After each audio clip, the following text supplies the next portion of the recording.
I trust in God, I love my country, and I will respect its laws. I'll play fair and strive to win. But win or lose, I'll always do my best. This is the Little League Oath, which has been part of my life for 7 years. Most of my free time is spent on the ball fields, and it's thanks to the many volunteers who have helped organize this great hobby for kids just like me. Back in the 1930s, kids were so bored and needed an organized sport. So a man by the name of Carl Stotts got the idea of making an organized baseball league in 1939. Before that, kids played with almost no equipment on empty lots or in the streets. Carl Stotts got the idea of Little League Baseball in his hometown, Williamsport, Pennsylvania. There were already leagues for teenagers and adults, but no leagues for preteens and elementary school age kids like me. So Mr. Stotts thought this group of kids would enjoy the competition of baseball. Mr. Stotts said these words to his 2 nephews. "Hey boys, how would you like to play on a baseball team? How would you like to play with uniforms like the major league players use? Umpires would call the game, coaches would teach players, and someone would keep the score.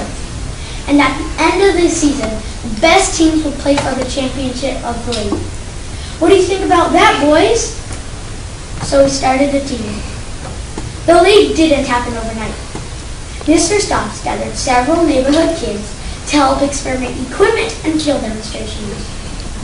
Mr. and Mrs. Stotts asked relatives to help manage the 3 baseball teams. Mr. Stotts got help with his friends to make up the name Little League. The idea of Little League was to teach kids the ideals of sportsmanship, to play fair and teamwork. Baseball was already America's pastime, and Little League would soon become the biggest player in youth sports. June 6, 1939, the first ever Little League game was played. 70 years later, there were nearly 200,000 teams, all 50 states and 80 countries on 6 continents. The goals today are the same as they were in 1939: fair play, sportsmanship, and teamwork. Along the way, kids build self-confidence, leadership skills, and to win or lose, to play the game with pride.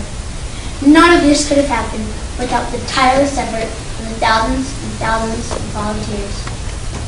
Since 1939, moms and dads have been juggling their schedules and family obligations to make sure that boys and girls make it to practice on time, are dressed and ready to play ball.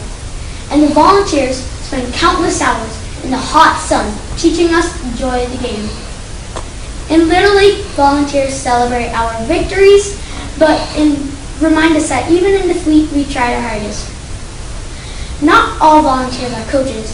Some volunteers bring snacks to the game. Some keep the scorebook, and some are umpires. And lots of volunteers are busy doing things for the league that aren't always on the field.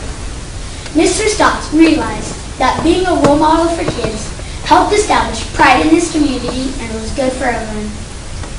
Being a volunteer doesn't cost money, but it's one of the best investments a person can make. I am thankful for all that volunteers have done for Little League Baseball. Thank you.